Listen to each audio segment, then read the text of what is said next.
Welcome to episode 1 of the General Conference Roundtable. I'm Reverend Heather Ray, and I'm excited to be here alongside other clergy who represent United Methodist churches from around Loudoun County on the Shenandoah River District. So before we jump into our topic for today, we're going to do some brief introductions. So I'm Reverend Heather Ray. I'm a deacon here, and I serve at Leesburg United Methodist in Leesburg. Hi, I'm Reverend Tracy Lyons. I'm an elder, and I'm the pastor of Mount Zion Willisfield Chapel Cooperative Parish here in Loudoun County. And I'm Daniel Ray. I'm an elder as well, and I serve at Roundatable United Methodist Church here in Loudoun County. Great. So today we're going to talk a little bit about Methodist jargon, particular words that you might have heard around the Methodist churches, but maybe don't know a definition for. So the question that we're tackling today is, what is connectionalism? And Tracy's going to start us off. Yes, I believe connectionalism is us working together as one body under Jesus Christ our Lord. And we work together, the clergy work together with clergy, and laity work together with laity, and we come together to fulfill the mission of the church. Yes, the charges work together. And I think this is wonderful as we support one another to make sure we make disciples of Christ in the area. We work with the community. We join together each other. We come together to reach out to the community to make disciples of Christ. Mm-hmm. Yeah. Another buzzword I heard in there was the word charge. So can you guys explain what charge means in the Methodist world? Sure. A charge is kind of where a pastor is assigned to a church or a group of churches. They are gathered together, and this is what we consider a charge. They come together in a yearly charge conference, and it's where these gathering of churches, or sometimes just one church by themselves, will make decisions for that individual church. But as a connection, we are more than just this individual charge. We have lots of larger connections than just our individual churches. And I'm going to be speaking to that a little today. Kind of the way that we're organized as a denomination. So start us off. How do we'll go from bottom to top, right? Yeah, that makes sense. So, we're a little different than a lot of our other denominations, especially in America, which I think is kind of unique and cool. We're not run by the congregation itself, nor are we a top-down type of system. And so we really are connected in a way that kind of mirrors our U.S. polity, our U.S. system. We came around at about the same time here in America, so you can see some of that. And so it does start at the bottom. We see this as kind of our feet on the ground. This is where mission really happens, and that's the charge in the local churches. But we are connected to one another. And so the way that we start to make decisions with one another is something called an annual conference. And this annual who is the we? The we is the United Methodist Church. No, I'm sorry. I meant like who in the annual conference comes together. Oh, okay. So the annual conference is made up of a equal number of clergy and laity. And so what you might notice at a charge, each charge send someone to the annual conference based upon the number of clergy they have. So at Leesburg, we have 2 clergy, so that means 2 laity represent our church at annual conference. That is correct. Whereas, Tracy, you have 3 churches? I have 3 churches, but I'm the only pastor of those. But you're the only pastor, so y'all send one, right? We send one representative. So you see how that kind of, it's a difference. We're one church, we have one pastor, we send one laity. So it's not based upon the number of churches for us. It's based upon the number of clergy. And this really speaks to our collaboration between clergy and laity. It is an equal voice between the two at annual conference. Again, it is 1 and 1, the membership there. And so each year at that charge conference that I was mentioning earlier, you pick somebody to be that member at annual conference, that laity. Clergy are always a member of the annual conference. So one thing to really note is that the clergy isn't a member of your local church. We're always a member of that annual conference. Even though we love you guys. Even though we love, even though we love the church, we are a member of yeah. the annual conference. Yes. The annual conference makes decisions about what's happening. For us, we're in the Virginia annual conference. It's basically all of Virginia except for that southwest part past the New River. And it makes decisions on finances, on clergy health, on some of the missions that we do here in Virginia and around the world as a conference. And we also then vote from annual conference who we are going to be sending to our greater gathering that we call the General Conference and also the Jurisdictional Conference. So how often do charge conferences happen? Charge conferences happen every year. Yeah, and normally like in the fall? Usually in the fall, when your pastor calls you and starts asking you if you want to take a position, that's charge conference time. Yeah, and then how often, and this kind of sounds silly, but let's just cover it. How often does annual conference happen? An annual conference is indeed annual. So once a year, right? Yes. And ours typically meets in June here in Virginia. It does. That's correct. And you were talking about electing lay and clergy to jurisdictional and general conference. That's right. So I interrupted you there. No, it's all Let's good. Keep going. It's all good. So these are two different conferences that, again, these meet every 4 years. The General Conference, I'll start with that. It's the largest conference. It's the one that is made up of all of the United Methodists around the world. And so this is the one that we elect delegates to. Again, half of the delegates we send are clergy, half of the delegates that we send are laity, continuing with that partnership idea. And this is done. Each annual conference will do this, and will send based upon the size of each annual conference. This body, again, meets every 4 years, and it's this body who is able to make the decisions for the United Methodist Church. And so this is what we're kind of discussing that's coming up this time. You may notice it's supposed to happen every 4 years. We are having the 2020 and 2024 because the pandemic really just threw a loop into everything. So that's the General Conference. The Jurisdictional Conference is a gathering of annual conferences that have been linked together geographically. For us, we're part of the southeastern jurisdiction. And the biggest thing that this group does is elect bishops and send the bishops to where they will serve. This one also meets every 4 years. And the delegates that are elected to this are done in the same way as the General Conference is. Great. So one of the next things that we're going to talk about is our doctrine. So our doctrine is found in a book called the Book of Discipline.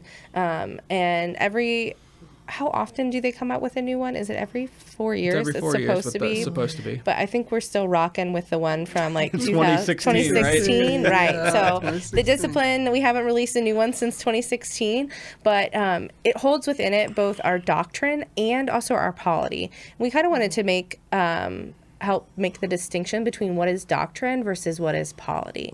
So doctrine is something that cannot be amended or changed at the General Conference. That's like our articles of religion from both the EUB, the Evangelical United Brethren Church, and the Methodist Episcopal Church. When they joined together, we adopted both of those articles of religions. You can find them in the front of the Book of Discipline. It also is stuff like John Wesley's sermons and different things like that, things that we're not going to go back in and edit, if you will. What do they talk about? What is an article of religion? What type of... Like our beliefs. You can kind of think of them as almost like a creed. Like if you were to look at like the Apostles' Creed or the Nicene Creed and kind of compare them to our articles of religions, they're pretty similar, but I think they go a little bit further than just like what we believe as Christians. Can you talk a little bit more about what else they talk about? So is this kind of discussion of things like the Trinity, or is it discussion of how we live out? Both. Okay. It's discussion of both. Thank you for clarifying. See, it goes both ways here, folks. And then the rest of the Book of Discipline is our polity, our rules that help us govern and kind of live out our lives as United Methodist churches. And that all that stuff can be amended and only amended at General Conference. I think we're going to get into in the next episode how that would happen. But just so you all know, there's a difference between doctrine and a difference between polity. Yes. And doctrine can't be changed. Polity can be changed. And that can only happen at General Conference. So I think that was a very high view of what is connectionalism, and I'm sure we did not hit on every single point that we could have. I'm sure we could probably go on and on. There have been whole books written on what is connectionalism, and I'm sure if you ask your pastor, if you really want to know, they can give you a book to read.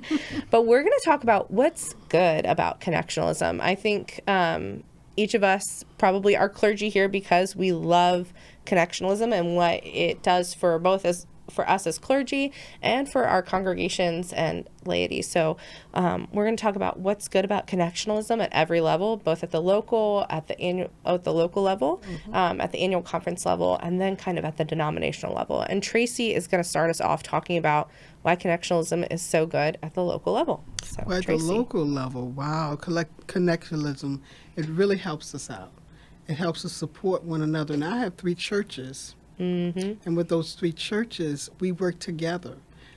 If we don't have enough people to lead, like the youth or the children's ministry, I can go to one of the churches and bring someone from one church to another church to work together to make sure we're able to minister to the youth and to the children. Also, we not only reach out to each other in our parish, we also reach out to neighboring churches. I find that I'm at Mount Zion in Leesburg, and then I reach out to you all here at Leesburg United Methodist Church. We work together during special events and religious celebrations. We're working together this Easter. And we're having Holy Week together. So it really helps when right now the congregations are low in attendance, and it helps us come together and really have a wonderful celebration, and we connect together in that way. Yeah, and I think even stuff like this speaks to connectionalism. I mean, us being able to come together as clergy and talk about this is connectionalism, and we've been so lucky to have Tracy as a partner with us, and we, between our religious services and vigils that we've held, like we've done a lot of work together. And it's been really lovely, and I think we've seen it spill over even into being more ecumenical. That I really think that the connectionalism of being United Methodist can speak and be an example for how to be ecumenical and how to do interfaith well and stuff. So kind of like a little, not to toot our own horn, but to toot our own horn and say, like, we can do this, we can work together. So thanks, Tracy. Okay, Daniel. Oh, no, just kidding. It's me. Okay, Heather. So what's good about connectionalism at an annual conference level? So I love getting around Methodists because as soon as you say, like, oh, I'm a Methodist clergy, someone's always like, do you know so-and-so? They were the pastor at this church, or I went to this church. Do you know that layperson? So our connectionalism is not just here within our local community, but like also on a conference level in our state. And some of the things that connectionalism does for us there is I really see our annual conference as helping to equip us being both clergy and laity for ministry. Our connectionalism helps us kind of be freed in some way to do the work of the church, to be the hands and feet of Jesus, because we're connected. Some of the burdens that other churches have are lifted off of us because of connectionalism. So, for example, like clergy health and pensions, we pay into those, your churches pay into those, and the annual conference helps take care of that for you. If you were a church on your own, that would be your responsibility to take care of. So connectionalism helps free us up in those ways to not be burdened with like the day-to-day maintenance, if you will, of being the people that have to care for that. Also, the appointment process. I know next door to us, we have a denomination that's not United Methodist. And for, I think, 3 years, they were looking for a clergy person to come. That they put the call out, and that denomination, they do all the work themselves. They put the call out, they interview clergy, they look for someone.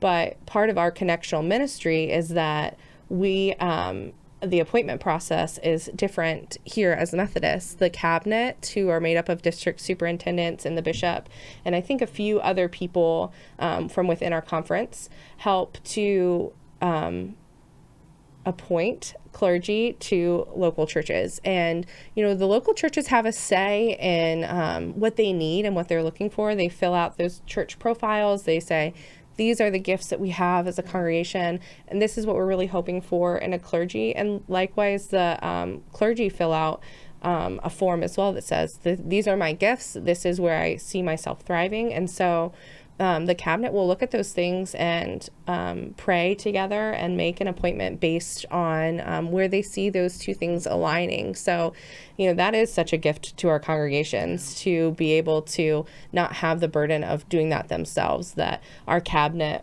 works to connect us together for that. So I think that's one of the ways that we see connectionalism at work on our annual conference level. Another thing is that we are able to support chaplains on annual conference level, both in religious institutions and in prison ministry. We support missionaries in Brazil and Cambodia and other places. So there's a lot to be said about the connectional ministry, that being a United Methodist, it doesn't mean that your ministry is just only where you're located, but it really goes beyond the bounds of your community, that just simply by being United Methodist, you are impacting the world. So I think that's really neat to see, and I'm really thankful for connectionalism, and I think that it also helps with clergy to not feel alone. It can be really lonely to be a clergy, and so it's so nice to be connected to other clergy to help support. And more clergy with their heads together creates better ministries, we hope and we think. So we hope that you all are blessed by this. It's fun to get together and talk together. And Daniel's going to talk a little bit about, at a denominational level, how connectionalism is good. Well, I'm glad you talked about apportionments, because I don't think we always think about how they really work or help us. I know some churches see it almost like a tax that's coming. But when we really think about all that the United Methodist Church does at all levels, it's really amazing how much we can do together, more than just individually. We really are connected, not just in our conference, but globally. We are a global church. We have churches in the Philippines, in Africa, all over the world, in parts of Europe. It's really amazing the ways that we are connected. In fact, we are almost 50-50 American and the rest of the world. So it's a great split that we have. Some of those apportionments that we do go to things like Africa University, which trains some upcoming seminarians, and also just education in Mozambique.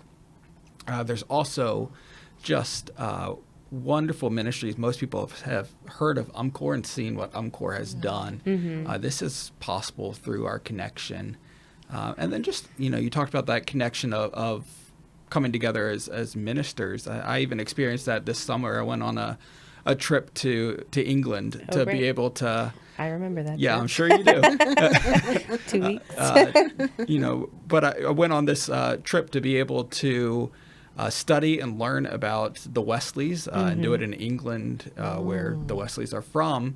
And the great part about it is it was, one, through discipleship ministries, which is one of the wonderful parts of our connection that helps to give these types of resources. But two, I met so many different United Methodists from all across our country, from California and Ohio and Minnesota, and just to hear the ways that they're at work and the ministries that they're doing and the connections that we still have now after that. We still have like a chat that's going on between some of us. That type of connection and ministry is really important. And so I think our connectionalism is really something special. We should not take it for granted. Definitely. Yes. Well, Thank you all so much. I think we were able to talk about how our connectionalism is unique, how it really forms and shapes who we are as United Methodist. Whether you knew the word before you tuned into this episode or not, it is a big part of what makes us United Methodist. And I think one of the things that, at least as clergy, we really enjoy about being United Methodist. And we hope that as laity too, that you also see the benefits and the joy of being a connectional laity and a connectional church. So thank you so much. We hope that you'll tune in again to our next episode, and we look forward to talking together soon. Have a great day.